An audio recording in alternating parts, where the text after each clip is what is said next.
Rockstar Gang, what up? Hold on one second here. Okay, we're good. Just want to make sure that was all set up. What up? What up? Good morning. Good morning. Good morning. Good morning. I thought I'd do an early one today because I have a busy day this afternoon, so it's very hard for me to timely schedule. I wish like I could consistently time my schedule to where I do this at a set schedule time for you guys every single day. It's just hard. Working full time as a as my other job, and then trying to do this. I'm only going to be on for probably about an hour and a half, maybe till probably about 12:30, 12:45. So, but we got lots to talk about. Obviously, Panthers news. They just signed, they signed last night. As I was making some content for you guys, they signed a tackle, a Yosh. His name is Yosh Nijman. Don't know how to pronounce that name. I probably just botched the shit out of it. Make sure you do me a favor. If you're watching on Twitter, come on over to the YouTube channel. Make sure you come over, like, subscribe. If you're watching on YouTube, make sure you pound that like button already. Subscribe to the channel if you haven't already. Make sure you pound the like button and subscribe. If you're watching on Twitter, come over, do me a favor, and do the same thing. And feel free to get in the chat. Okay. So Joe Parsons on Twitter last night. I've been using Twitter a lot lately. I don't know if it's because I've been feeling lazy because I haven't been doing like the because I haven't been doing like normally I do a presentation, but PowerPoint presentation, but Twitter already has it, so it's like I don't know, do I need to spend more time? I'll probably get back to the PowerPoints anyways. I like making that kind of stuff anyway, so I need to get back at that. All right, so the Panthers, they got a tackle for some depth. They brought in a Yosh Nij. We're going to go Yosh in, or we're just going to call him Yosh. I'm not going to try to pronounce his last name because I'm probably going to botch the shit out of it. I'm going to be honest with you guys. I'm definitely going to botch the shit out of his name. So, again, they brought in a tackle for depth purposes. Thank goodness. 6'7", 314, played 67 games with 22 starts, 4 seasons. Green Bay. We basically brings in he's obviously got a considerable amount of experience. He's a versatile to our offensive line. 6'7", 314. That's a big dude. Obviously he spent his last 5 seasons in Green Bay. His reputation is that he's known as to be a reliable offensive lineman. Initially signed by the Packers as an undrafted free agent out of Virginia Tech in 2019. Yosh has quickly made an impact. He had 32 starts over 45 games for the Hokies during his senior season. Based off what I know of and what research I did on the kid, he showed his versatility by starting in 10 games at right tackle. So, since his transition to the NFL, he has been for the Packers lineup, appearing in all 67 regular games since 2020. His 22 starts with the major coming in the 2021-2022 seasons demonstrates his durability and reliability as a right tackle, but primarily utilized there at the Packers as the left tackle. He's also demonstrated his ability to play snaps at right tackle and even at left guard. So he's got his versatility there for sure. I think I actually in the Discord posted something about him last night. Let me pull the Discord up. That's just fine. This can stay here. I might start posting stuff in the Discord, and we'll start using the Discord as our display.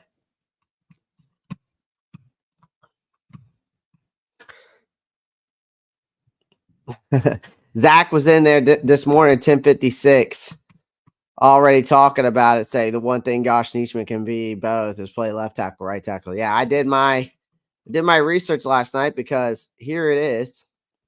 So this is his PFF grades. He played 230 snaps last year, only 2 penalties, only allowed 2 sacks. Overall, they gave him a 61.7, 65.8, 60.3. Offensive snaps played. I mean, yeah, so he plays left tackle, plays right tackle, but has even shown some guard in his time for Green Bay. So he's played some left guard. So he's definitely versatile. Obviously, he can contribute wherever needed along the offensive line. Because if he can play left guard, left tackle, and right tackle, I mean, the guy probably could play center and right guard if he's that versatile. That's not necessarily true. I mean, I know that might be. I mean, that could be a stretch, but obviously, knowing that he has the versatility is definitely a good thing. So, obviously becomes the third offensive lineman, and we added to this roster this offseason. So, behind Robert Hunt and Damian Lewis, I mean, obviously they're adding depth where it needed to be because, I've said it before and I'll say it again. When Scott Fitter's here, he did not add any depth to the offensive line. He did not add any depth to the corner room. He didn't add any depth to that defensive line. He didn't add the adequate depth to the wide receiver room. I mean, Scott Fitter just did us no favors on either side of the ball.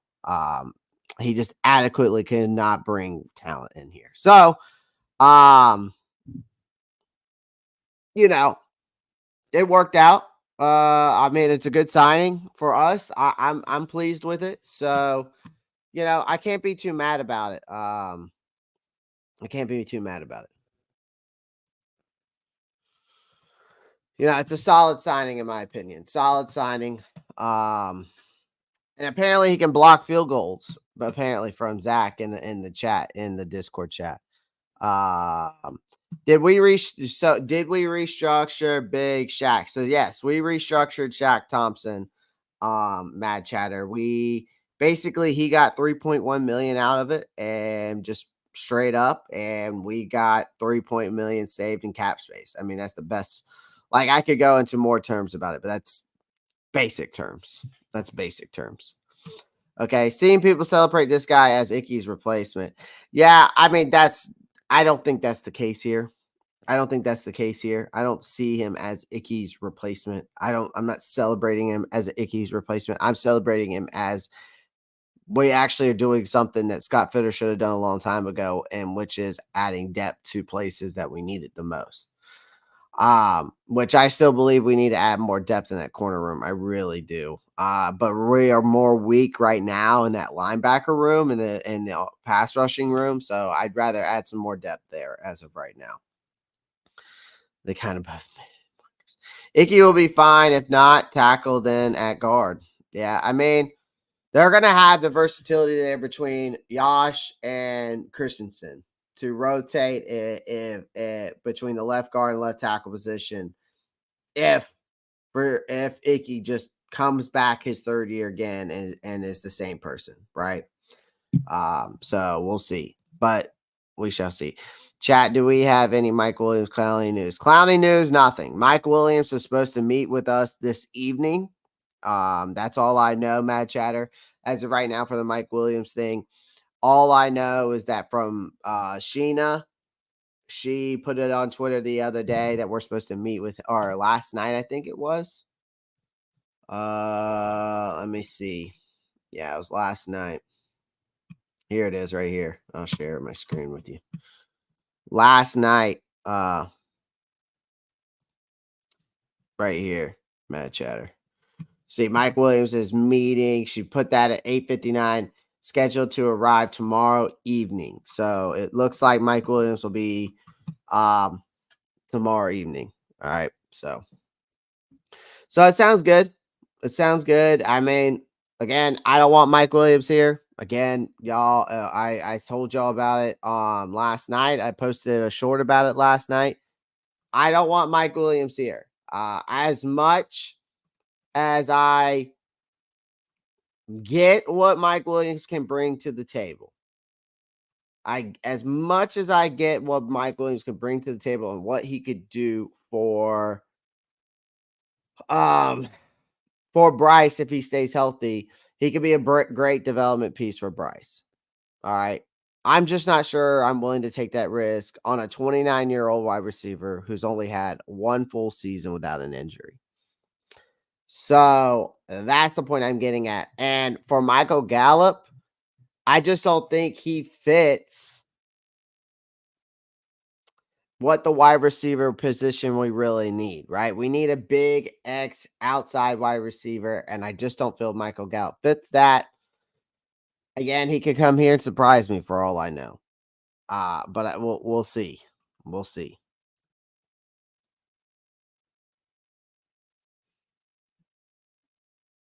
Yeah, I mean Bradley Bozeman, I mean, went to the Chargers. He's gonna go over there and help defend off Justin Herbert.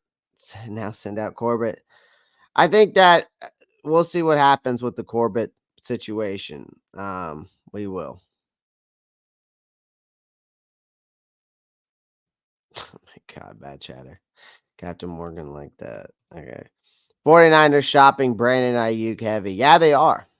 They really are. There's a lot of reports coming out right now that they are just shopping this kid like crazy. I'm surprised by that because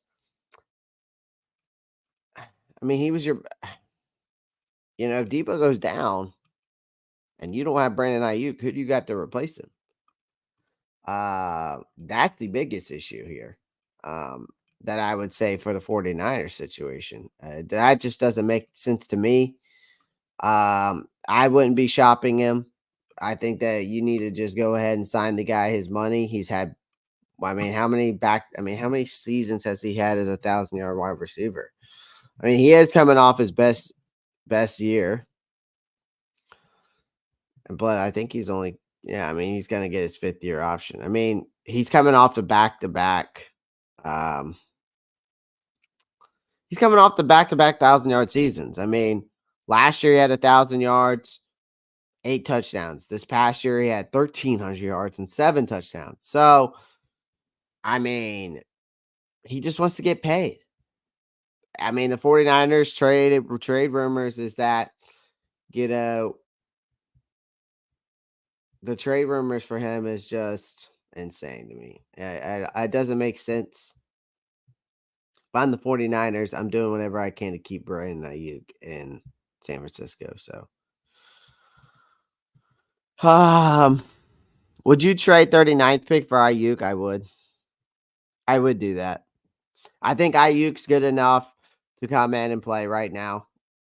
I think he's he fits the narrative as a big X wide receiver. He fits the narrative of a big X wide receiver. So I would do it. Park Bums, what's up? What's good? Appreciate you joining the live stream. Everybody that's in here, make sure you pound the like button, subscribe to the channel if you haven't already. Make sure you click that post notifications bell so you don't miss out any new content. But yeah, I mean, fine. Ayuk's young, right? He's only played 4 seasons. So yeah. I mean, this is the most this was the latest rumor. I mean, 49ers will get 17. Zay Jones. I mean, listen, you get in I would do the 39th pick. I wouldn't do the 33rd pick. I would do the 39th pick for Brandon Aiyuk. I mean, he's coming off back-to-back 1,000-yard seasons. He fits the narrative, what we need in a big body wide receiver. I mean, he is 26, so he's only played 4 seasons. He is 26. That is an issue from now kind of thinking about it. I mean, because he is 26. I mean, again, how long is he going to be? I mean, is he going to give me another thousand? Is he going to give me another 1,000 yards? I don't know. I think that I would consider it. I think I would still consider it. I'm not going to back off on that. I think I would still consider it. I think I would. How tall is Aiyuk? Aiyuk is 6 foot, 200 pounds. So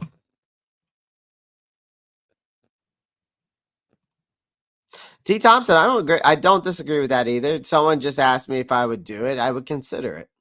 I would definitely consider it. I mean, dude was a first round pick. Dude was a first round pick. So I would consider it.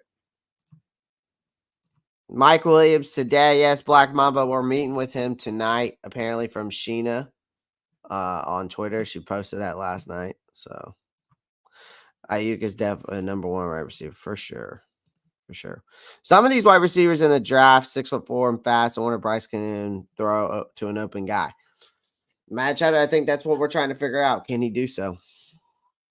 I want Mike Williams for cheap. I mean, I don't know. I mean, I again, even if we get Mike Williams for cheap, I just don't know, man. Like, if we go look at Mike Williams over the years, like, how many games has he played full? How many seasons? How many seasons has this guy actually played a full season? You know, because like that's the issue I'm having. See, Mike Williams. This is Mike Williams' stats. Okay, that was his 2023 stats because he tore his ACL. I mean, 10 games, 16 games, 600 yards, 15 games, 15 games, 16 games. Okay, so he's basically in four seasons. He's all right. So he probably sat out maybe between those. He sat out 2 games here, sat out 1 game here, sat out 4 games here. I mean, out for the season. I mean, Mike Williams' market value cannot be that high.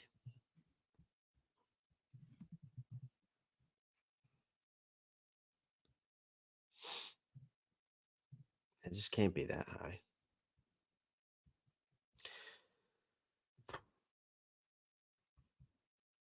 He signed a 3-year deal, 60 million. Okay, so he signed him back in 2022.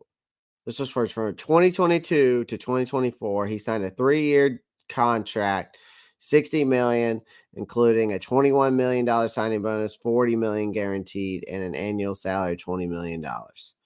So now, 2024, I mean,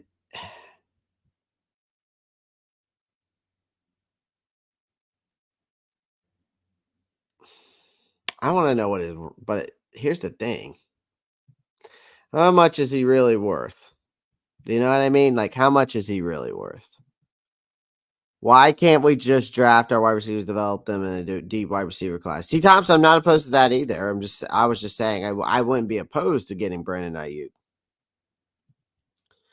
Having Aiyuk and Deontay is a nasty dude. It would be nasty. Giving away too many of our picks, we still need to be through. I know. I don't disagree with that. I mean, he's definitely the number one wide receiver. I mean, people say Debo's the number one wide receiver over there in San Fran, but that's a different style of ball they both play. Like, you know, Ayuk's a big X outright receiver. Debo Samuel's like a multi-role wide receiver. So, but I think Ayuk's definitely the true number one wide receiver there still in San Fran.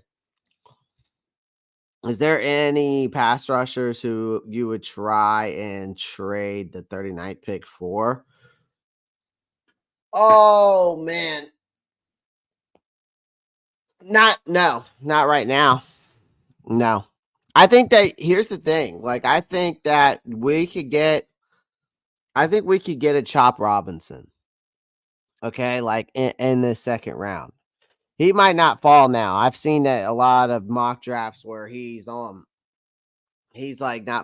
falling out of he's like getting picked up in the first round. So I just don't know if I'm trading my 39th pick for any pass rusher in the league, even though we need one. Um, but no, I don't. I think I'm just going to take my chance in the draft and get one.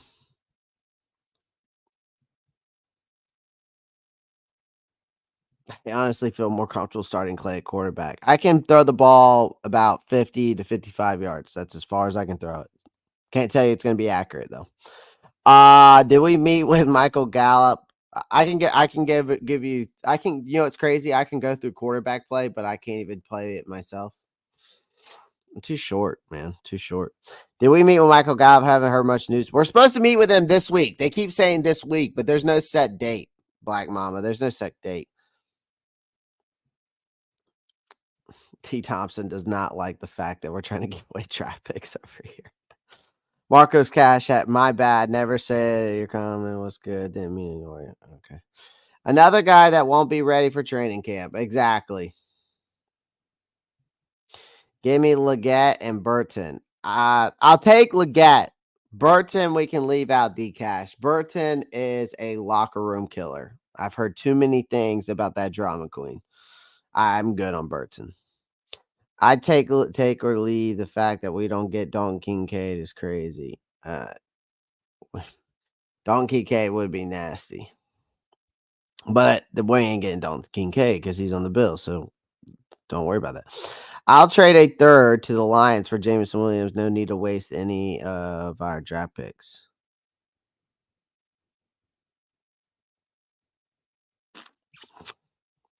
Blackfriar, you're not a big believer in this wide receiver draft class? Most value is Brown. We're going to be garbage for a while, so let's see if we can get that first. Oh. Now you're saying trade Derek Brown. Get rid of Brown or 07. Dear God. Now everybody's on the be good train. Get rid of Derek Brown. Trade Derek Brown to get some to get some draft picks. That's crazy. Even I can throw an accurate deep ball. You're ripped, son. I probably can throw over. I could actually probably throw a pretty accurate ball. I'm not gonna lie. Keon Deco. Marcos Cash. I don't know if I even pronounced that correctly. Would you trade back 33 if a quarterback falls and a team wants to trade a lot to move up? I mean, listen, yeah, I would definitely do that because again, if you trade back, right, you're getting more draft capital. So for sure, I would definitely trade back. Because Chris Mack, I mean, yes, if that let's just say like JJ McCarthy or Michael Penix is there, Bo Nix, and they really, really want him, like the Giants or maybe the Vikings or someone that's looking for a quarterback of the future, maybe the Raiders or maybe who the hell knows, maybe the Saints, right? I don't know if I would trade with the Saints. I might make them suffer. But I'm just saying, like teams like that, yeah, I would definitely would because they're willing to cash out on it, especially if they're desperate. I love his attitude, dude. Jameson Williams would be a speed demon.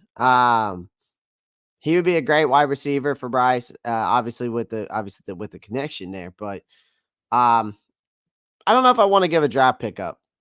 I don't know if I want to give a draft pick up for him because I feel like I could get a Jameis Williams in this draft. There's a lot of guys that you could get like that. Yeah, no, our version of Kincaid. Yeah, I'd love to find that Kincaid for sure.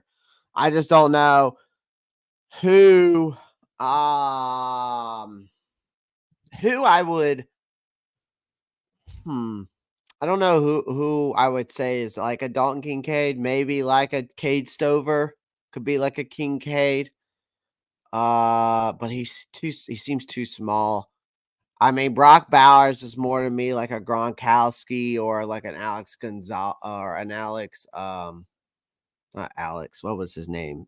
Yeah, Alex um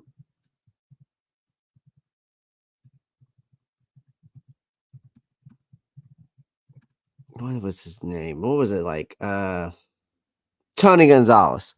I don't know why I kept thinking to Alex Gonzalez. I was thinking about the baseball player. But Tony Gonzalez, like I can see Brock Bowers being more like that. Jadavion Sanders, I think could be definitely that vertical threat you're looking for. Kind of could be like that King K kind of guy. Ben Sanat, Dallin Holkin kind of represent the like a Hawkinson or Kittle there between the two of those guys. I would say Theo Johnson kind of reminds me of Sam Laporta, but I mean, I'm not going to say he's going to be that good, but I'm going to say my comparisons. Oh my God. Let's not bring that up, Park Bums. Let's not bring that up. All I'm asking is some arc over 30 yards in general area by Bryce. I feel you.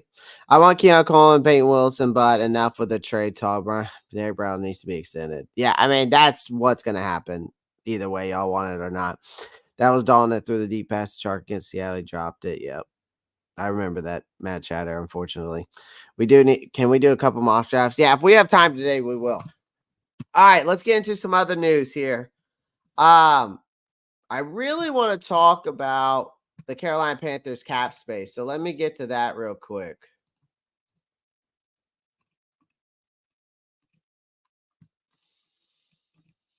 We're not that bad. We're not even down there. Where are we at? Did I miss us? There we are. We're right in the middle. All right, so dead cap, we're going to be eating that all year. 19 million left in cap space. Okay, can y'all see this? I hope so.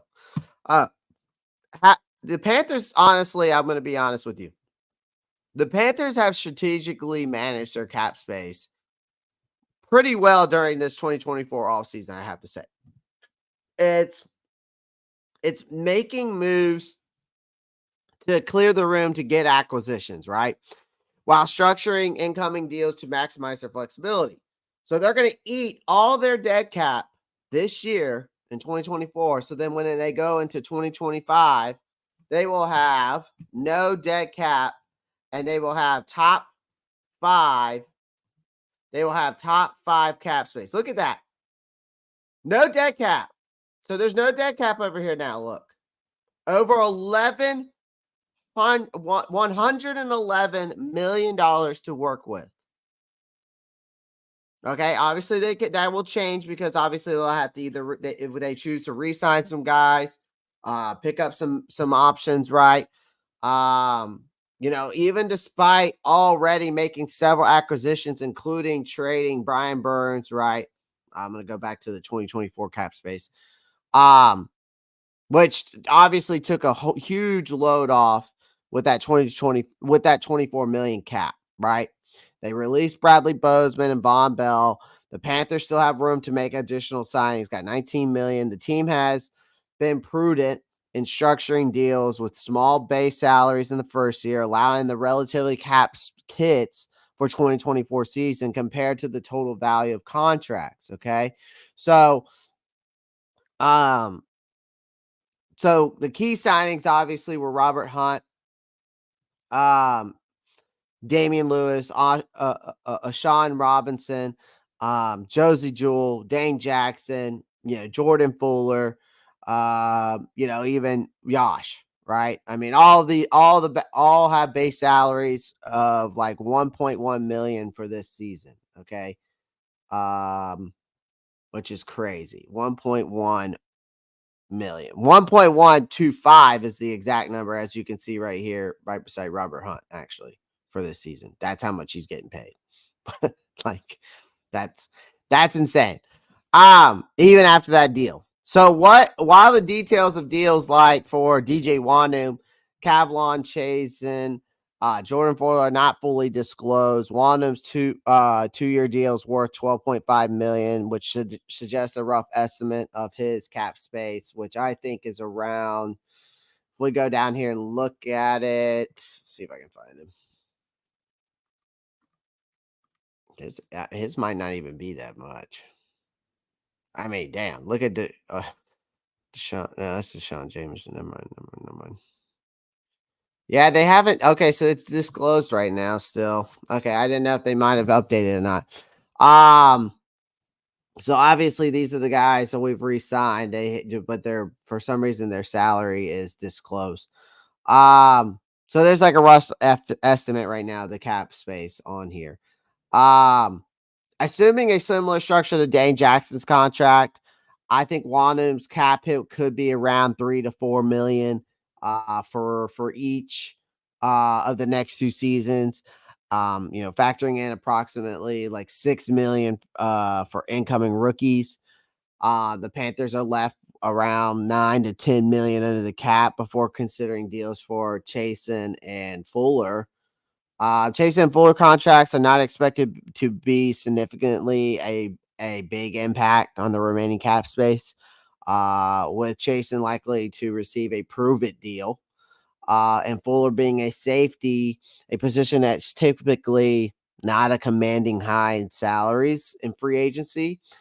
So I would say with an estimate still available, probably after that's all done, 4 to 6 million still available in cap space. The Panthers have the flexibility to make 1 or 2 more significant signings.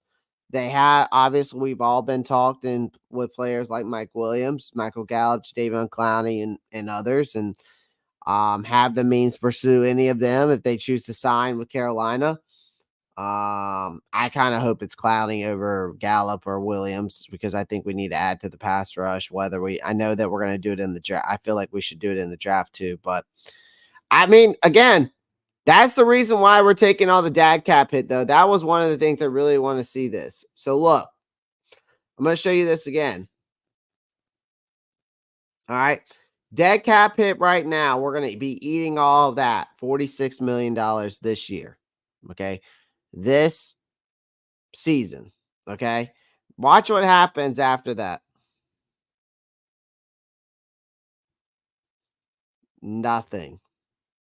Nothing. Nothing. And then a total of an estimated cap space over $111 million. It's insane. It's insane. And the only person you can thank for that is Mr. Brant Tillis. Zach, what's up?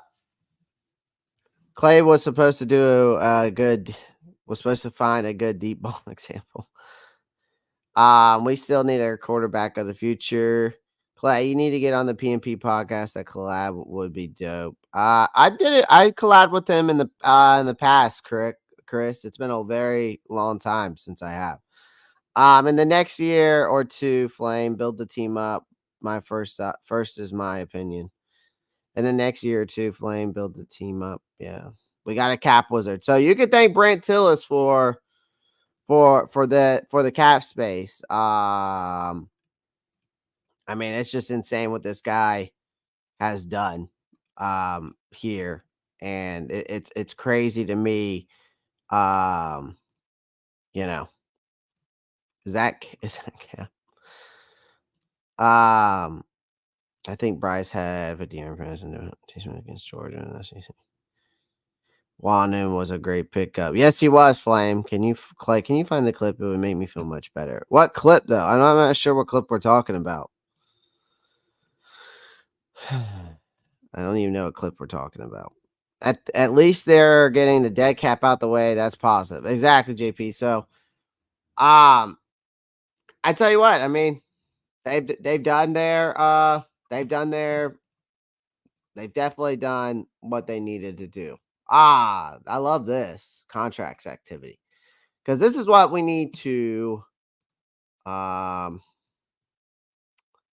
This is what we need to talk about here. Actually, let me go to Carolina Panthers. Let me go to transactions. Go to NFL transactions. And then let's go with Carolina. All right, update that. All right, so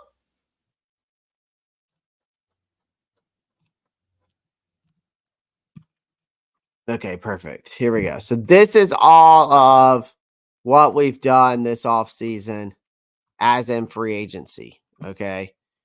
The first person I want to bring up here, though, is good morning, Cybird. We'll definitely have the cap space next year. That's for damn sure. Flame.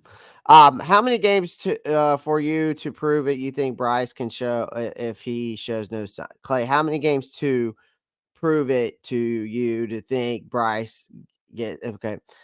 I think that For me, I think I still need a full season.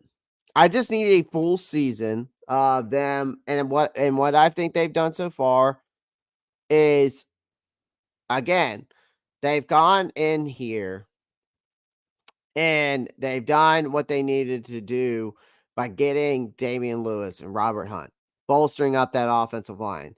All right. You still got Icky. You got Taylor Moton. They bring in Yosh. They added some depth there. They move Corbett to center. Not necessarily saying that that's going to be the right piece. I think that when it comes to, you got Brady Christian, who's going to be a swing tackle. Sounds like Yosh is kind of in that kind of same scenario. Um, but you still got depth, so you got a lot more depth there. I still need to see progress. I think, at the end of the day, I need to see that I need you to put it over, 3,500. I need you to put over 3,500 yards. I need at least 20 plus touchdowns, and I need 12 interceptions or less. And I think that is the step in the right direction. Of course, and I agree with Flame. I think he definitely needs to work on his deep ball accuracy. All right.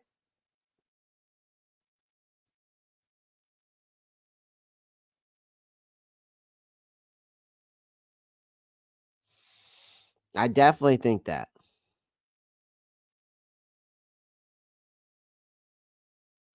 How much cap can we get after we add Isaiah Simmons? That I don't know. I don't know how that would work. I don't know if I can do that, D Cash. I don't know if I can do that. So again, I think if he gets a full season, maybe a third of some progress. If no progress, you'll be in a position to draft a replacement. Yeah, I mean, I think it's very fair to do so. Hold on one second, chat. Hi, honey.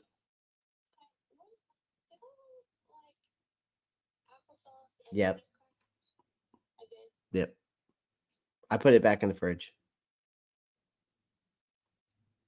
Yeah, right. Well, go get a snack.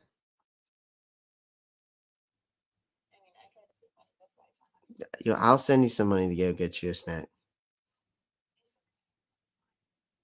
I'll send you some money so you can go get a snack. Well, how soon are you coming home? Oh, geez. Well, you can't wait that long. I'm gonna send you some money. Go get you something to eat. Damn it. Go.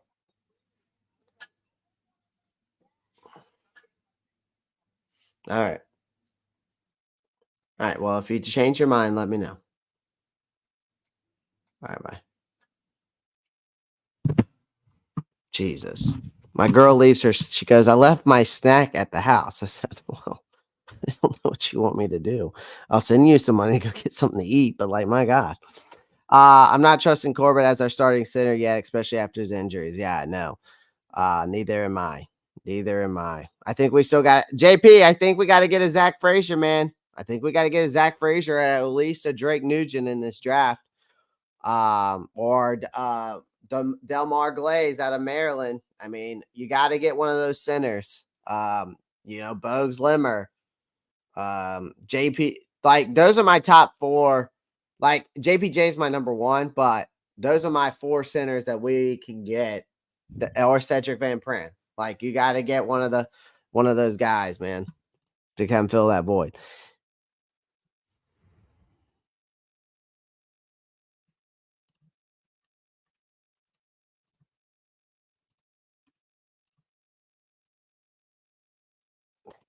Y'all chill out, man.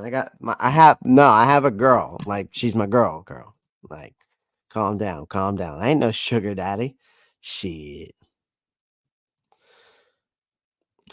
Well, again, I found some interesting statistics today, actually, if y'all want to see something pretty cool. But actually, let me talk about this real quick, and then I'm gonna show y'all.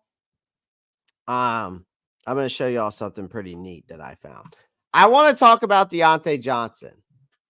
Did the question is did the Carolina Panthers well, he wasn't a signing, he was a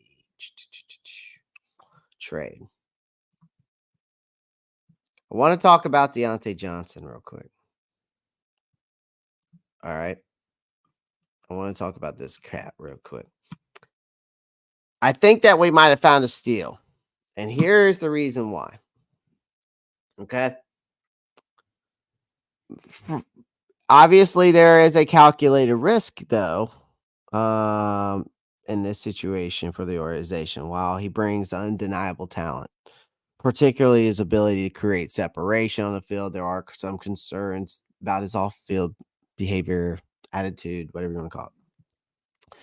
But his track record in Pittsburgh includes instances of sulking when he didn't get the ball, reported clashing with teammates, including his quarterback. So these red flags are for me. I think it's important for you guys to know, if you didn't know, that the Panthers are going to have to manage Johnson's personality effectively. Okay, especially considering the impact he could have on team's chemistry.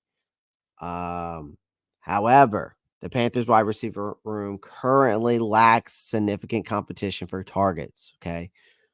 So making Johnson's arrival a potential, obviously a potential significant upgrade, his competitiveness could inject a new energy into this team's offense, right?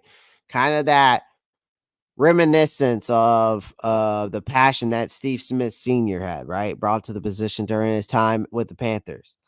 I know despite the risks associated with Johnson's personality, okay, the move is viewed as a low-risk, high-reward gamble for the Panthers. And if Johnson can channel his talent and competitiveness positively while meshing with his new teammates and coaches, he has the potential to become a significant factor in this Carolina's offense. Now, it's crucial here for you guys to understand that the Panthers have to avoid over reliance on Johnson and continue seeking additional options at free agency or in the draft, like we said. Diversify this wide receiver core as much as possible. Manage Johnson's usage, ensure that he remains engaged, motivated. It will be essential for maximizing his potential out of him, right?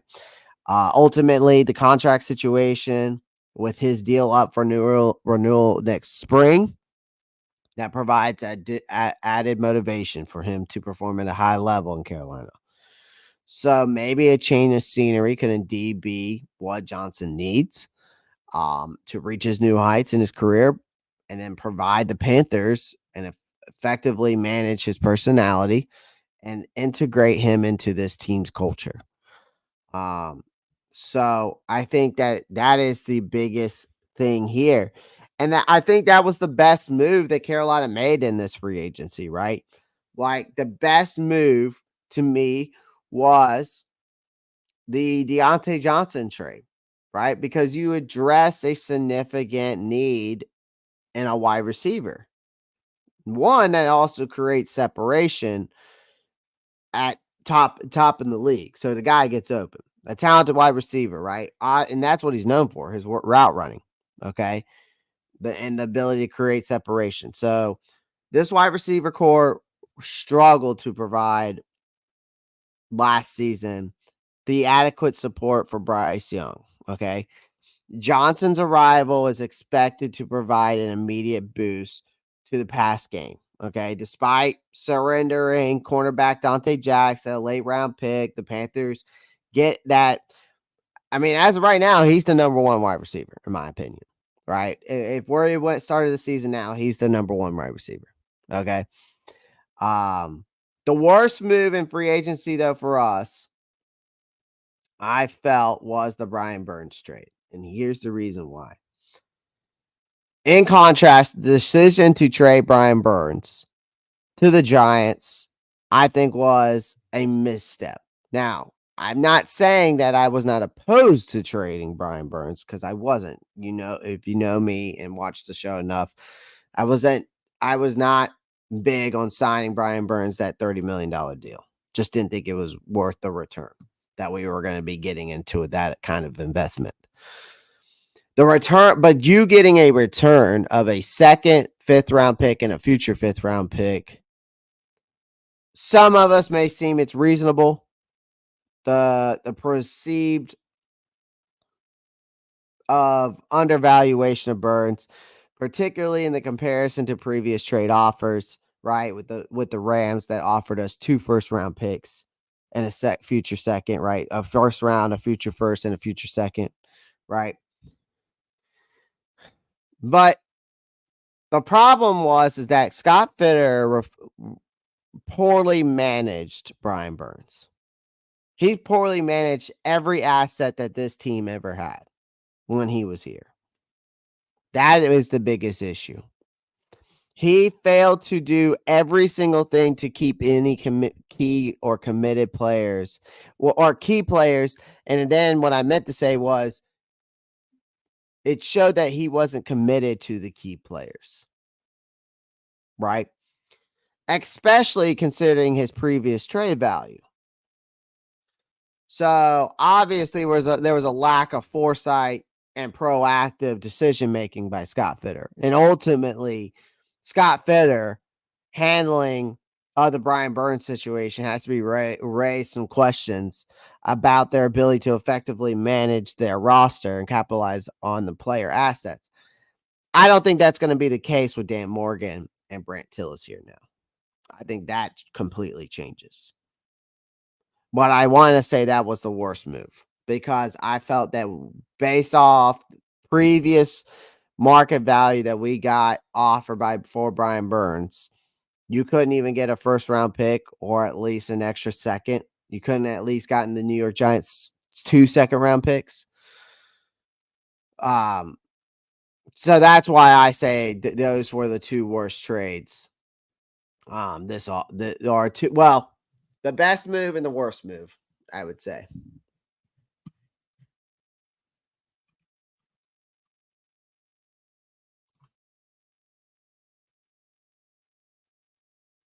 Yeah, for sure.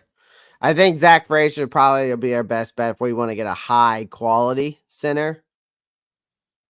But then after that, if you don't get Zach Frazier, you got to get Van Pran. And then after that, if you don't get anybody else, I mean, I named 2 other guys, Glaze and Nugent, but they're not as high quality, right? So definitely got to get at least unless somehow JPJ falls there, you either got to get JPJ, Zach Frazier, or Van Pran. If you give me one of those 3, I'm going to be happy.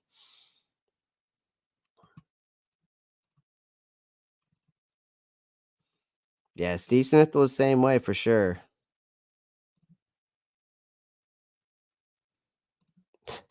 D Cash, they would be best friends. They would be best friends for sure. Pickett wasn't the best quarterback in that draft. No, Pickett's definitely mid. Small hands Pickett for a reason. Mike Williams would be a nice addition. Not ready to give up on Mingo though.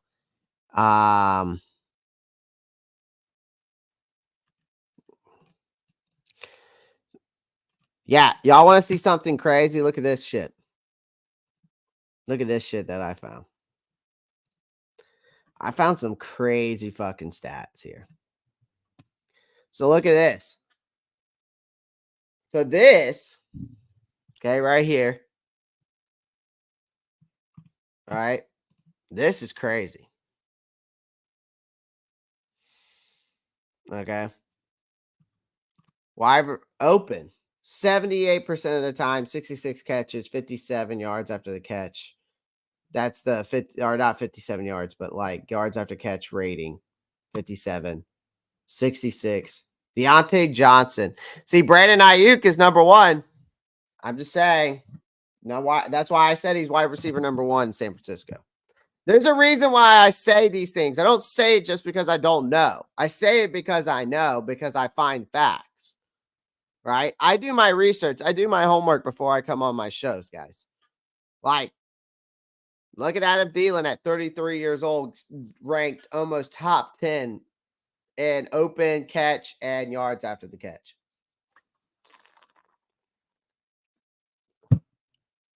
This is why I do my research, because I know someone's going to say something. You know what I mean? 2021, 2022 draft class, Black Friday. I guarantee you makes you think about that with those first picks from the Rams. Sam Howell is the best quarterback in that draft. Give him what Bryce had and see what he does. I think that's debatable too. Agree with that. I agree with Clay. I agree with that take. Federer was the worst GM we ever had for sure. He definitely, I think, he's up there for sure. He was the worst drafter too. Oh, for sure. Definitely was one of the worst drafters. I couldn't evaluate talent to save his ass. Yeah. But it just proves he gets open. I mean, that's the thing. Yeah, we definitely stole him. Yeah, you want to see something else? Look at this shit. Let me go back. Go to the let's expand this. Career sack EPA pressure. There's Bryce Young. There's Sam Howell. Desmond Ritter. Will Levis. Justin Fields. Zach Wilson. Jaden Daniels. Now, this is just over their career. So, Bryce Young, out of these guys, is in the middle of the pack for sacks. Doesn't really tell us much. I just thought it was interesting. This kind of makes it pretty interesting. So, no stat is going to tell us everything about quarterbacks, and there seems to be a wide range of numbers people are using to back their opinions up on their favorite guy in class, but numbers about Penix really stands out. So, this is yards per drop back versus sack avoidance under pressure. So, quarterbacks since 2014, how do they avoid sacks? You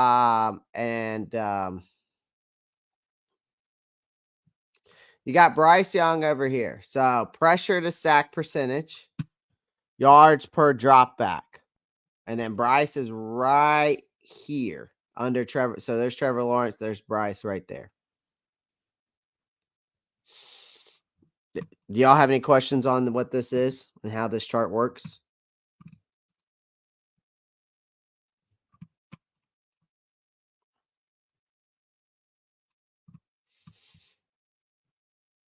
That's just crazy. Career sack avoidance and yards per drop back while under pressure. So Bryce Young's right here.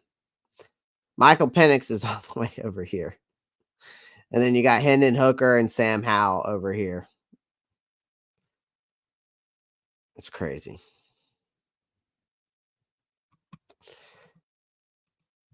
And that's just crazy. Now look at this.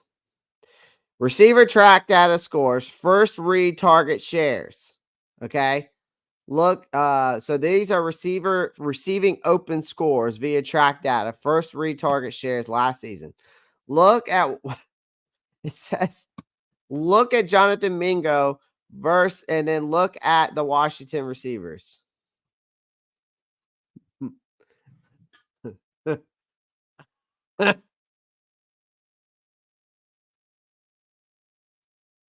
Look at Jonathan Mingo.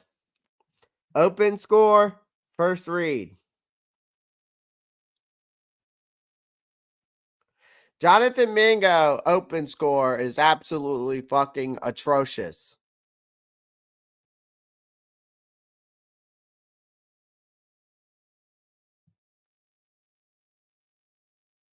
Oh, he definitely did. Nico Collins is right up here. Basically between 60 and 70% open rate. Dalton Schultz is down here, so 50 to 60% open rate. All right. But first reads. Okay, this is based off first reads. I mean, open rate is between 20. Basically, I would say that's 21%. If I had to estimate that, that's 21% that he got open on the first and then first read.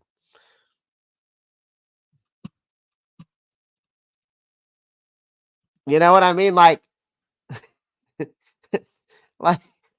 and that's the reason why I just don't understand people are just like, Bryce missed this throw. Bryce missed that throw. Bryce did this. Bryce did this wrong. Yes, he did some things wrong. But look at the look. He's Jonathan Mingo was dead last out of all the wide receivers in open score. JP, what did I tell you, man? So these guys, I found this shit this morning because we were talking about it on the show the other day. Like how last year we had two of the worst separations last year. We had two of the worst wide receiver open rates last year. Now, they don't have DJ Chark up here for some reason. So I don't know where Chark is on this field.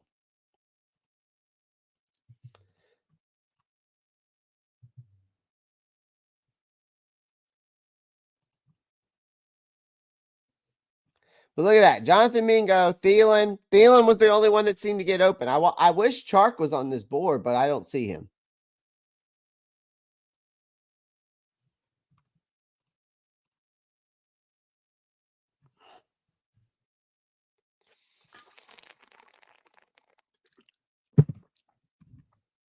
Dude, look at Tank Dell over here.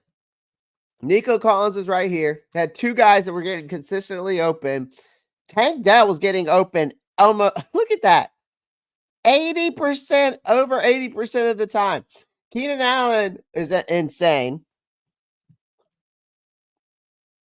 You know what I mean?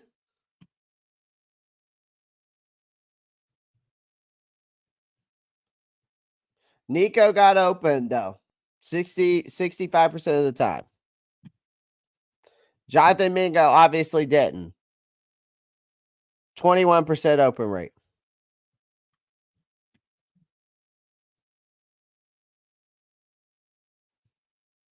Thielen, 60, I guess 65, we could say 63% open rate, whatever it was. And I'd like to know where DJ Chark is on this list, but they're not showing him for some reason.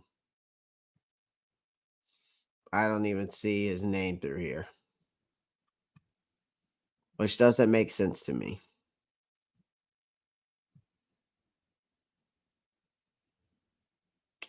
So I can make the case for anything that, this whole Bryce Young thing, make it make sense, man. I mean, these are facts. These are absolute facts. Is this the same chart? Yeah. I mean, you got one wide receiver. I don't even know where DJ Chark is. He's not even on here, so I can't even say anything about him, which means he must not have been getting fucking open. But Jonathan Mingo, 21%, and the only other wide receiver that we had that was getting open.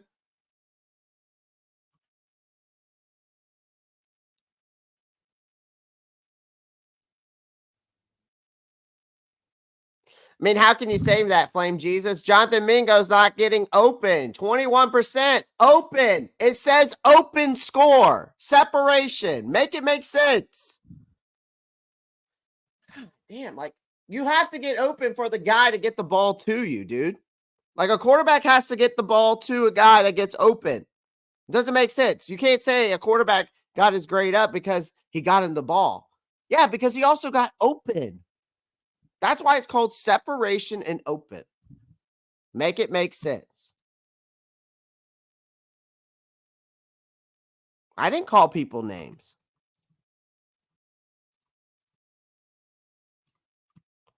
I just said, Flame Jesus, make it make sense.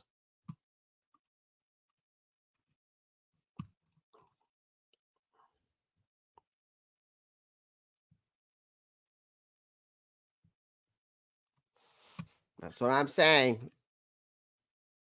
Now, this is a little bit of where was this other chart at? I found another one. Here's this chart. So this is yards per route run since 2022. Data fantasy points, table football insights, man, zone, single high, two high. So single high safety, two high safety. This is versus zone coverage This is versus man coverage.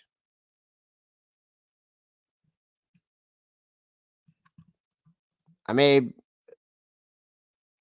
I would love for you to prove that fact. Because right now, I'm statistically and analytically and stats wise, I'm finding all the facts.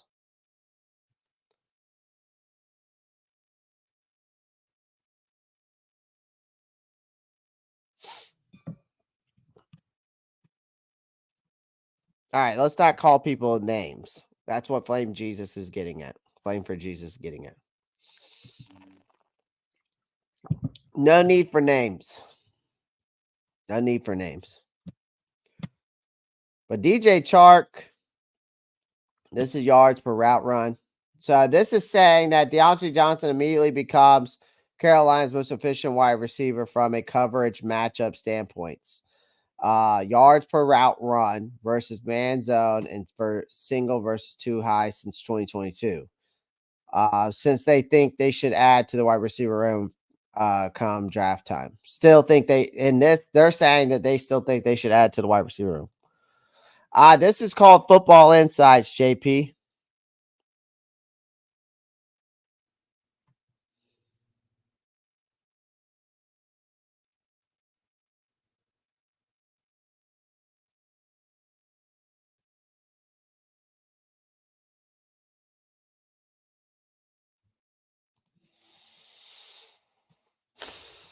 Kirk Cousins is a poo-poo head. What are we, 10? JP, this is from Football Insights. They got a bunch of stuff in here I found. The best career big time throw rates. This is the college dropback reduction.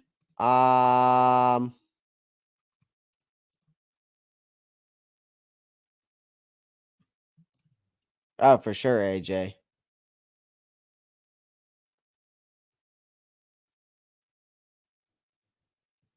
Well, there's more to this. So this next one here is the biggest career, the best career big time throw rates from the last two quarterback draft classes.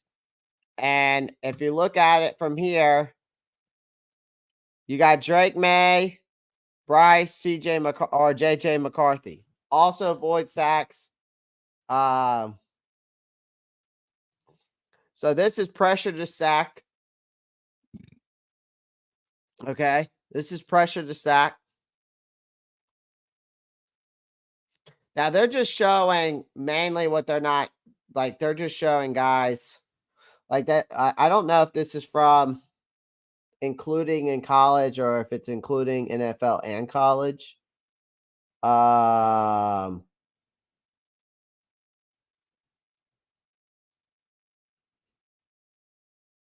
mean, here's Bryce Young up here. Pressure to sack rate looks like around, they got him listed at around 16%, I would say 17%, give or take. And then around, I'm assuming that 2.9% is how much time he has to throw.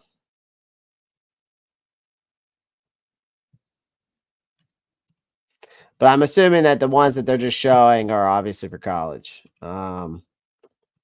Let's see what else I saw here. Some other stuff I found that was pretty interesting.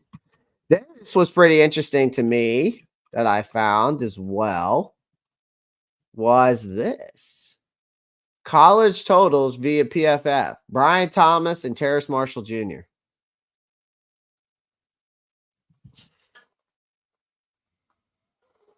The only thing that says what, only thing difference is what,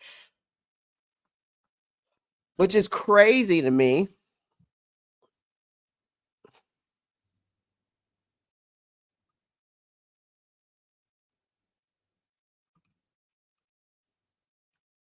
Which is crazy to me.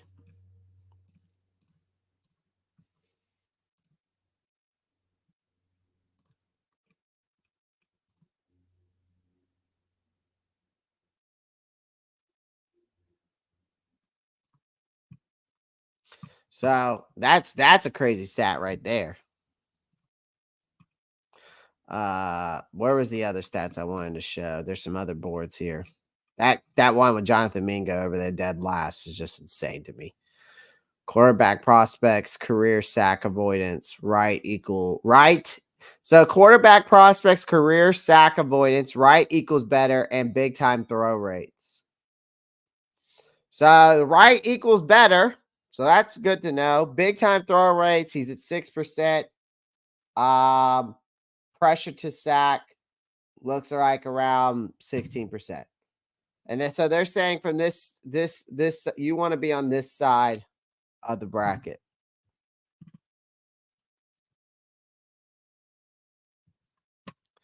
I mean, I wanted AR-15, not gonna lie, but it is what it is.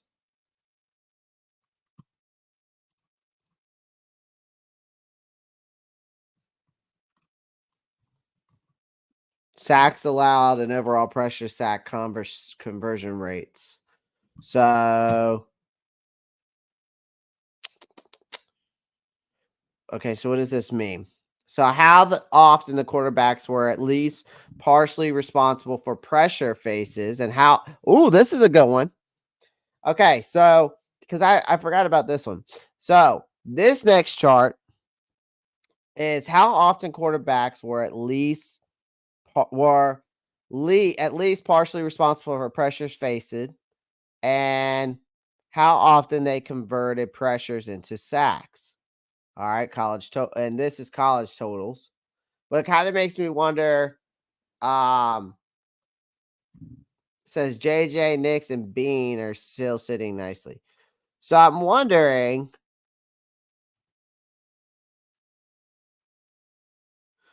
Um, where Bryce was.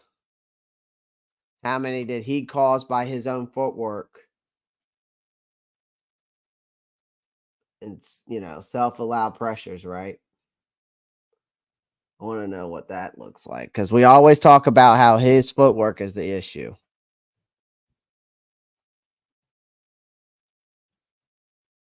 And Stace, that we always talk about, that was one of the concerns for me is that he holds onto the ball too long, right? But he also, I just don't, do I not see him? I don't see him here. I don't see him here.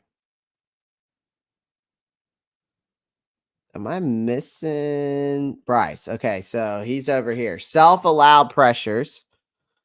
Looks like he basically, that's him not stepping up in the pocket or whatever case it may be. Looks like a 25% rate. Pressures to sack, basically the pressures that just turn into sacks. It looks like it's around a 14% rate. But I don't think but what does it say? JJ and Bo Nix. Wait. Right means more responsible for pressure. Up is better sack avoidance.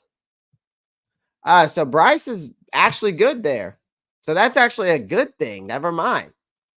Okay, I read that wrong. So that's actually a good thing, apparently, to them. Right means more responsible for pressure up. For pressure, and up is better sack avoidance. And then the top, obviously look at Sam Howell, Malik Willis, Drake May. Of course, JJ McCarthy's right there. Okay. So Bryce Young's right there. Up and right means good. Okay. Or is better. Now, this is crazy to me. Success rates average versus coverage. This is Deontay Johnson. Success rate versus man, 75% in 2019, 77, 76, 76. Success rate versus zone, 82, 87, 88, 83. Success rate versus double, so double high safeties.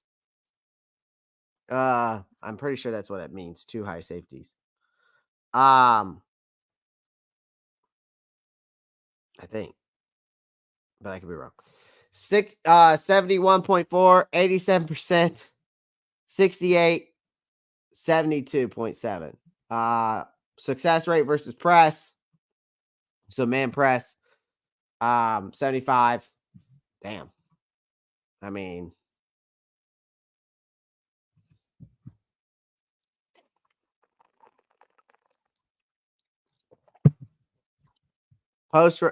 here we go. Dude, here is his success by route. Look what I'm finding all these crazy facts today. It's been insane. I was like on it. I was on it.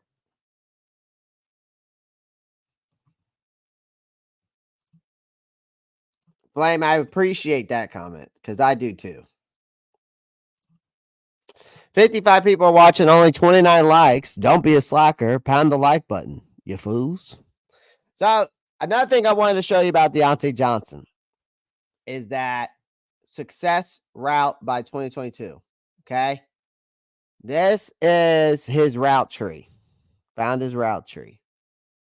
All right. Screens, 100%. Slants, 85.7. Curls, 89.8. Digs, 92.3. Post route, 77.8. Corner routes, 67.7. Out routes, 89.7. Comebacks, 76.5. Flat routes, 78.9. I mean, the guy just gets fucking open. I mean, besides his work, and the thing is the green is good. Like you getting open on a corner route, 66.7%. It means you know what the fuck you're doing. That's just insane to me. I mean, look at that.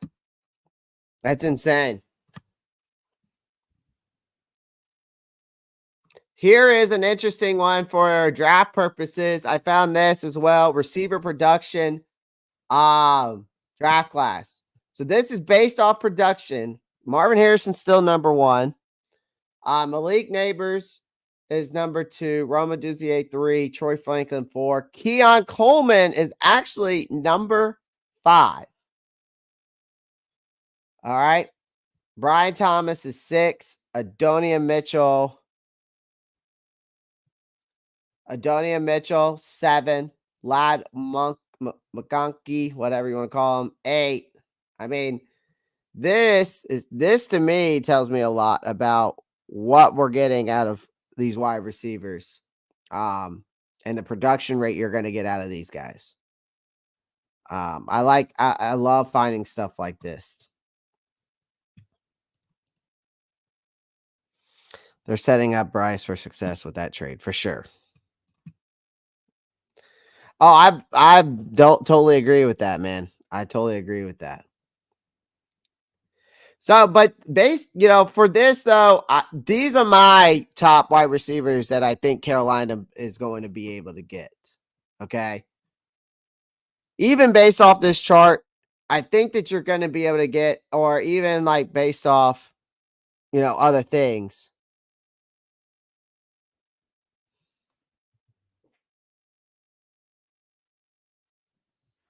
I don't know.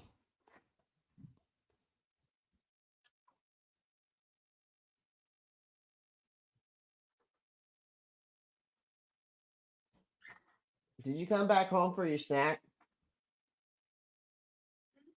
Did you come back home for your snack? Pretty much. Yeah, because trying to figure something out for my last appointment just was annoying. Oh, I'm still on my live stream, but Are you doing your live stream? Yeah.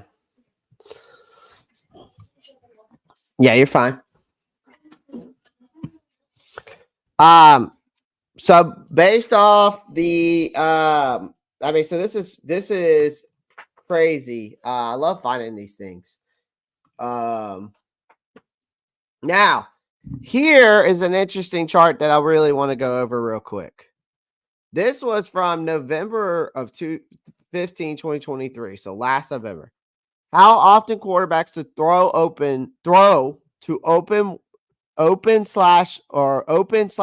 open receivers. They're charted accuracy 5+ yard air passes. Think this may speak to the stale offense / weapons in Carolina, but also Bryce Young's ability to hammer tight windows with his arm. And Bryce Young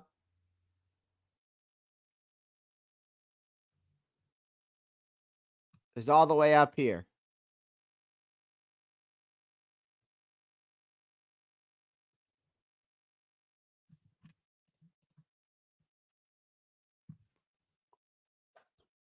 Which is right up here.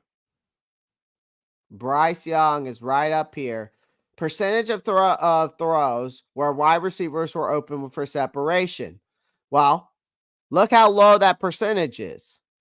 Look how low that percentage is right down here. This bottom tier, look how low the percentage rate is for receivers that has open separation. It's below 25%.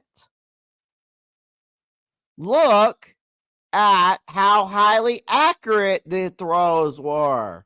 Over 75%.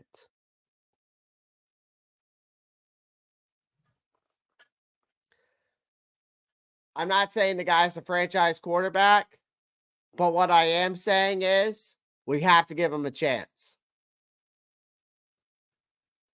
That is all I am getting at. Listen, man, I found I was just looking on Twitter and I found this stuff. Down here is the percentage of throws that a receiver has open. Or the percentage of throws where receiver has open separation. It's below 25%.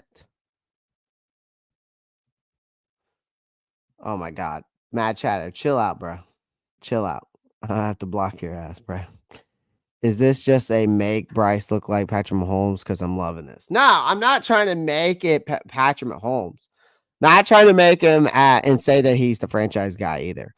But I am saying is that even based off, this is from between weeks 1 and 10 last year, how often quarterbacks throw to open wide receivers and charted accuracy. Here it is. This was from November 15th of 2023. So that's why it says weeks 1 through week 10. Percentage of throws where receivers had open separation.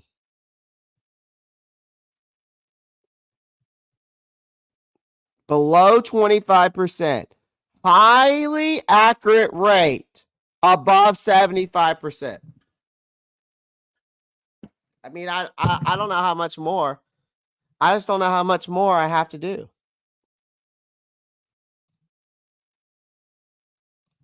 I mean, I don't know how much more I have to show you guys.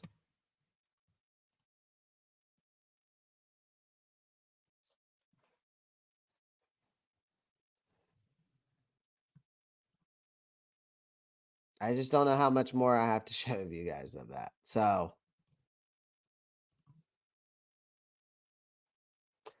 Mad Chatter Clay gonna block your thirsty. Well, he thinks he's trying to play it off. Mad thirsting, Mad Chatter's nuts, man, nuts. So again, JP, I'll share this one with you. I know JP is in there. There's JP. She look like Sprite. Relax, bro.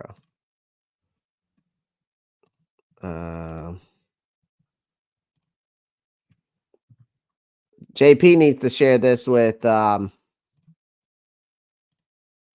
needs to share this with freaking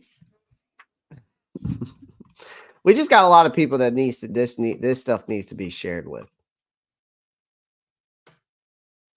This just needs, I mean, that's through week 1 through week 10. Right there. That's insane. JP, I sent you a few of those things. I think I sent you. Oh my God. Okay, I sent you a few of them. I sent you those two.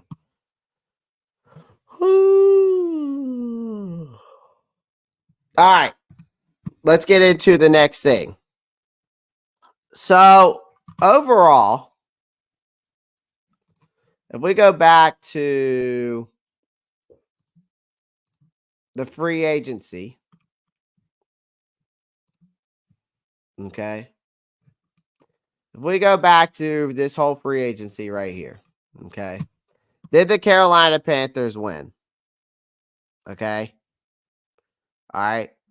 Did the Carolina Panthers win? Are the Panthers free agency winners this off season? Do y'all think that? Because you got a dire need to fortify your offensive line, right? Okay. And you ended up getting Robert Hunt, Damian Lewis, multi-year contracts. I mean, crafting their multi-year contracts that really could rival the GDP of a small nation. I mean, it's a hefty investment to be sure. But I mean, our deemed necessary in protecting Bryce Young is obviously the biggest need here. Now, the Panthers. Get in there. Get in there. Okay. Go. Go. Now hush. Hush. But again, as I was saying, the roster improvement didn't. No, Grace, get in your cage. Go. Enough. No, ma'am. But obviously the quest for the roster improvement didn't end right at the offensive line, right? Obviously there were some gaps left filled, such as the Frankie Luvu YGM, of course, Brian Burns. But then they go and get out and they struck deals with DJ Wanoob, Josie Jewell. They go and get Dane Jackson, Jordan Fuller, Sean Robinson. I feel like I'm missing someone here, but I'm not. Okay. Then they add depth to the offensive line. So they added another piece to this roster puzzle that we've been trying to figure out for years. So I know that there's like a lot of people out there that feel like they doubt something. Like, I feel like what has gone this off season. Is the Panthers' triumph merely a mirage, or have they emerged as true victors? And in the free agency pool, now Cody Benjamin over there at CBS, kind of made an interesting point. In our endeavors, he says. He dubs us in betweeners, basically. Like, we're in between winners and losers. Like, we did some good things, but didn't really feel like we did everything. But then he also said that he basically felt like we overpaid, right? On maybe like Robert Hunt and Damian Lewis and those guys. But the investment in Hunt and Lewis, again, is a bold declaration of intent, that the statement that they are willing to pay any price to protect their quarterback, whether it's Bryce Young or the next person that comes in, right? Like I said, whether it's Bryce or whether it's not Bryce, they're building for the future. So that way they could just plug and play, right? So again, are they free agent winners? I think only time will tell. I would say that one thing is certain: the Panthers have definitely put in some work this offseason. Okay, they're going to eat some dead cap this offseason, but then they're going to have no dead cap next season, and then they're going to have all the money in the world to work with. So I would say we're winners in some aspect of things. So, oh my God, there's a lot of comments. So JP, I sent you a couple of those things just so you can find it. I sent you a couple of those things so that you could find it on Twitter. There's a bunch of them on there. That's what's up, Clay. Appreciate it. Yeah, I sent it to you because I know you sent me some stuff before, so I had to repay the favor. Okay, what are we talking about here? 33rd, Xavier Worthy, A.D. Mitchell, Lucky, Darius Robinson, third round pick that. When Dan Morgan said he's going to rebuild the trenches, dude meant it for sure. Yeah, I mean, Cyber and I can pull all the evidence I want, man. And they're going to sit there and say, well, you didn't, I watched it on the film.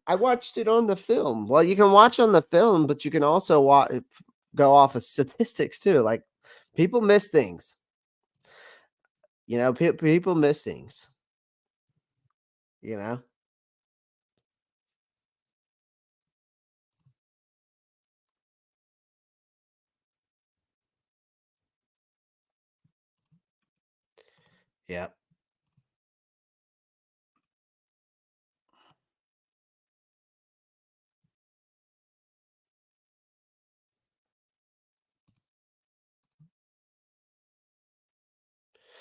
Park, if Xavier Worthy is another Justin Ross, or John Ross, or Justin Ross, or whatever his name is, who was the one that the Kansas City drafted? It's Justin Ross, yeah. Like, I thought that guy was going to be so good. I know he's only but again, I mean, look what that guy's done. We can make the case for that. Speed kills in the NFL, but again, I do have to agree with Flame for Jesus. Speed kills in the NFL, but you also have to be able to get open. So, again, at the end of the day, we can say what we want, but I don't think Xavier Worthy is worth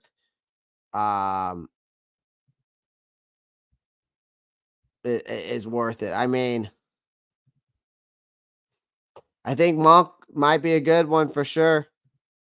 Clay, I'm 60-40 now. Clay 60, only Adam good now. Not much wide receivers. Yeah, man, it was a whole offense. It was the whole offense last year. The whole Booty Bryce, the wide everything plays a factor, man. Everything plays a factor. All right. I will give you my wide receiver since we're on the wide receiver train. I will give you my wide receivers that I think are worthy that we can go and get, and I feel that would fit the narrative here. Okay. Now, I am gonna say Adonia Mitchell is a long shot, but I do think that there is a chance where I've seen him fall. Okay. Now, Worthy is an X wide receiver, 6'2", 205, runs a 3.4 40. Okay, right? He's a force of nature. I think he's ready to wreak havoc. He's a plug-and-play wide receiver. He's a day one starter for sure. He's got the blend of size, speed. Again, he's just that modern day right now X wide receiver that you see a lot in the NFL. And he may not be perfect, but his potential is there. All right. I think that Mitchell is going to refine his game and become even more of a formidable threat. I think with the right coaching and system, he could easily blossom into a top tier receiver. I like him a lot. I just don't know if he will fall to us. All right, Troy Franklin. Let's talk about him. These are just guys that I think can fall to us. Okay. All right. Whether it's the first round, second round, or whether it's the second round or the third round. Really, I would say some of these guys, maybe some of these guys might be fourth rounders. Maybe. There are some later guys on my list here. Troy Franklin, another outside X receiver. Okay, 6'2", 176, runs a 4.41. He obviously embodies that essence of a downfield threat in the NFL. Now, his game revolves around one thing, I will say, and that's his speed. Even though he's slower than Mitchell on the field, that's what he tries to use to, his advantage. All right. When he hits top gear, he is faster. It's very hard to catch him. I will say that. But what truly sets him apart is the ability to pair that speed with, guess what? He's a great route runner. I will give him that. So his slight frame does raise some concerns for me. I think he'll need to bulk up to handle the physicality of the NFL. And improve his blocking skills to become a well-rounded player. I would say, make no mistake about it, that Franklin's potential as a deep threat is undeniable. His knack of explosive plays makes him a valuable asset for the team. Again, I think he's a mid-round projection, a potential first rounder. Maybe he might fall back to the first round. It just depends, if he can back up his on-field performances like he did in Oregon and bring those impressive combined of numbers as you're seeing right there. 81 receptions, over 1,300 yards, 14 touchdowns. Average receiving average was 17.1. So, I hope that we could see. I'm not necessarily saying he has to put those kinds of numbers for me to believe in him, but it would be nice to see the guy break out like that. Okay. No.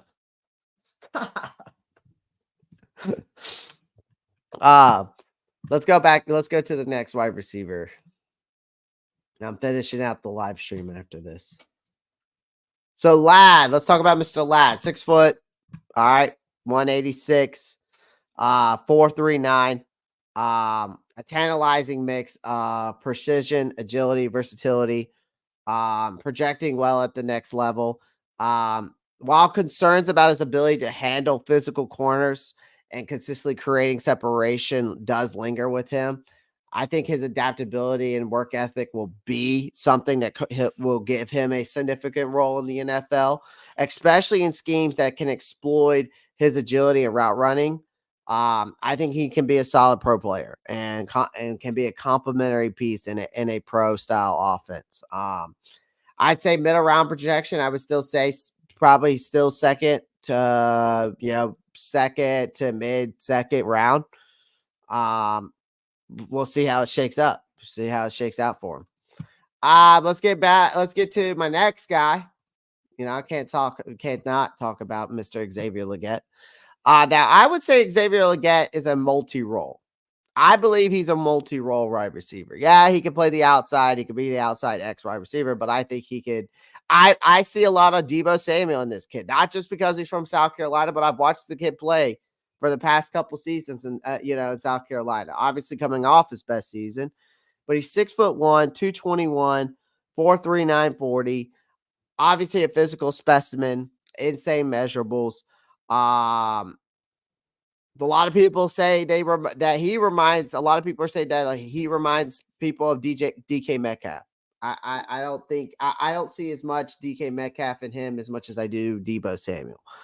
But his ability to make contested catches, utilize his physicality to gain yards after the catch makes him that potential game changer in the NFL. Obviously, particularly as a deep threat and a red zone target. All right. But the thing is for Legette that does bother me is this. His transition to the NFL won't be without any challenges because he'll need to refine his work. He's got to get more explosive off the line and his open field ability to maximize his potential to the next level. I think scouts will closely watch to see if he can break out this season as a start of a new era wherever he goes. There's a lot of upside. Right, as any wide receiver in this draft class. I mean, he could easily become a second round steal for a team willing to invest in his raw talent. Now, if he impresses more people, then maybe if he impressed more people between his combine and his pro day, I mean, again, I wouldn't be surprised if he moves up the draft board. You never know. But we shall see. Another guy I think we could get, obviously, in the first couple picks, of course, is Keon Coleman, another outside X wide receiver out of Florida State, 6'3", 213, runs a 4.6, 140. But again, go watch his gauntlet drill. His gauntlet drill, mainly, he runs like a 4.5 flat, basically. I've seen a lot of people say that about him.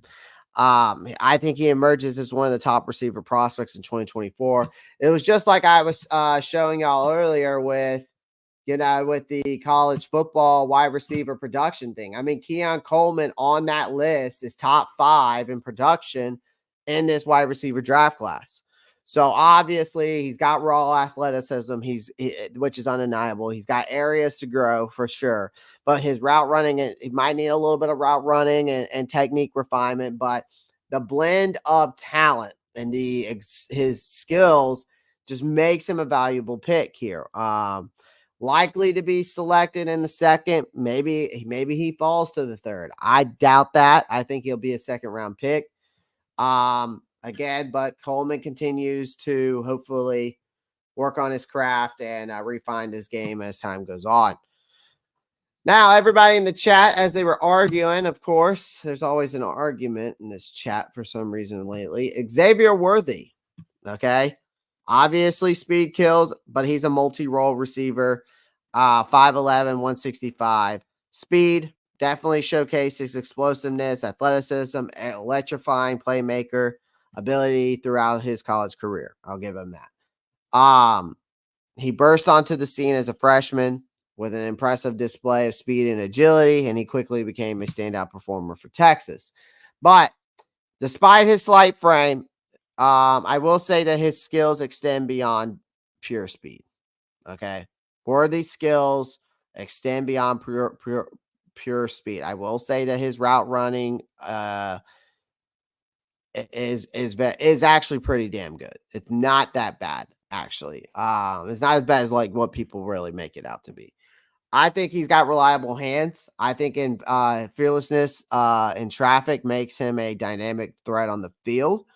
However, there are some questions that are lingering around him about his ability to withstand the physicality of the NFL defenses and maintain that consistency over time. He's got to be able to prove to me that speed and agility can be that's not all he has. Like, yes, he can get open, but can his body withstand the physicality of the NFL? That is the question. All right. If he can, then he can become a potential game changer in the NFL for sure. Okay. Again, I think it's just the right development and opportunity for these guys. I think it's with that for every, I think that's for every, player. Okay. I think that's for every player. Let's go to Ricky Parasol. All right. I like Ricky Parasol a lot. Crafty slot wide receiver. He's a multi-role receiver, though, too. 6'1", 189, 441. Versatile receiver. Has ability to navigate in the middle of the field. Despite some limitations in deep speed, his strengths lie in his route running precision. Okay. Exceptional hands, knack for making contested catches. He might lack elite breakaway speed, but he compensates his playmaking ability and he's very adaptable in various roles. So I project him around day 2, day 3. His value lies in his potential to contribute as a crafty slot receiver. Okay, that's where his value lies in my eyes. His ceiling might not reach the highest echelons due to lack of explosiveness, but his reliability and versatility makes him a valuable asset to any team. He just needs development in key areas, which is going to be crucial to maximize his impact. All right. And just continue to improve. But I think that, again, if you're looking for a good slot wide receiver, there's your guy.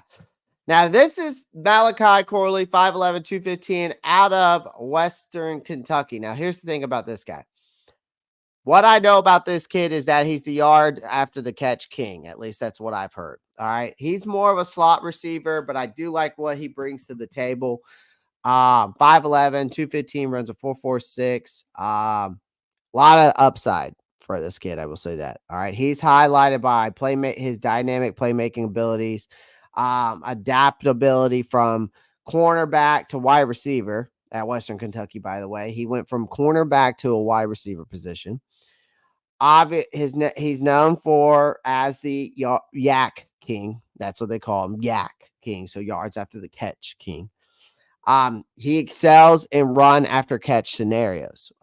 So his transition in the NFL, I think, is going to require obviously him continue to working on that route tree, making adjustments and sophisticated defenses.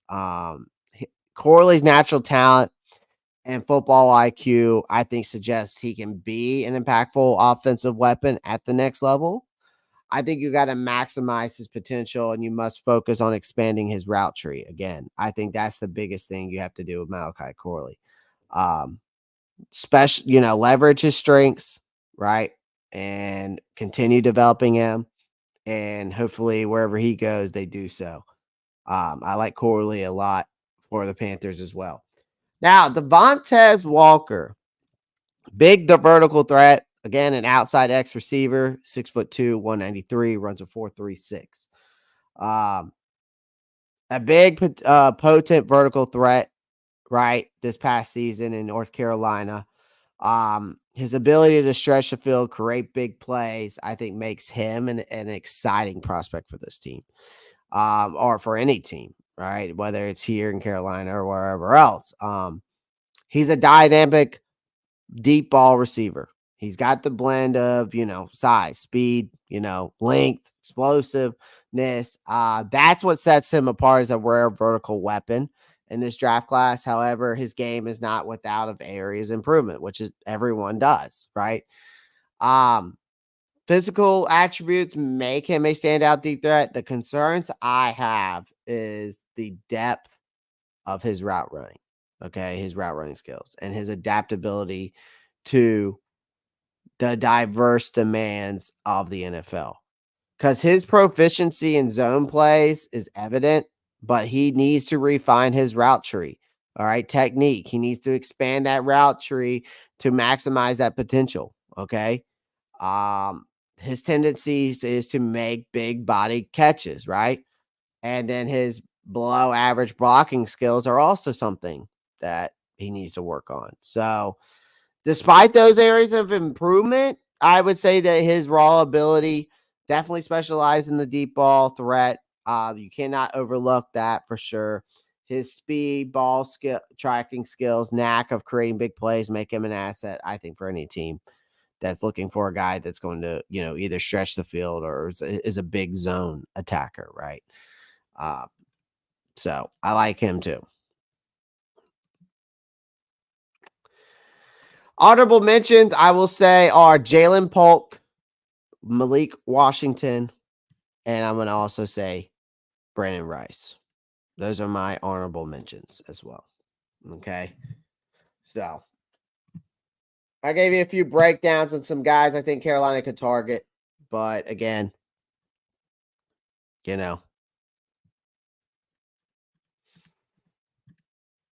that is just my takes on those guys. So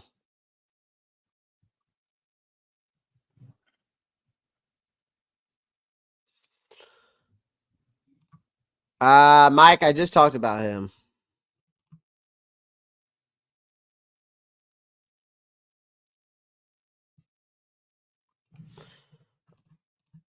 Of course, Rice is nice. Yeah, I put him in there.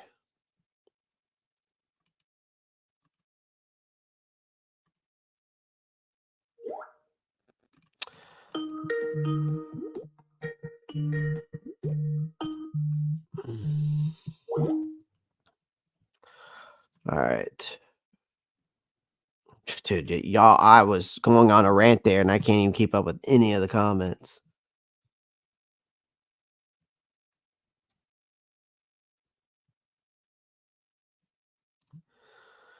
Oh, man. Letty shouldn't have his time, man. He shouldn't have his time, man. Let him talk it all. Let him get it all out now, and then let the season play itself out, and then we'll see what happens. We'll see what happens.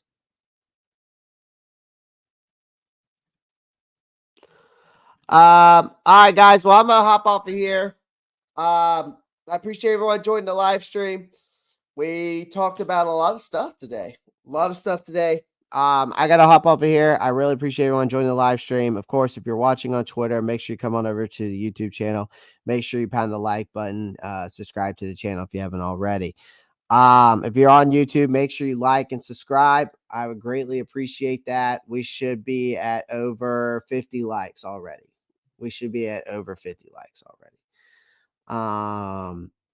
Wow. So we should be at 50 likes. So appreciate everyone joining the live stream. Again, make sure you pound the like button, subscribe to the channel. And of course, as always, guys, y'all know what to do. Keep pounding. Peace.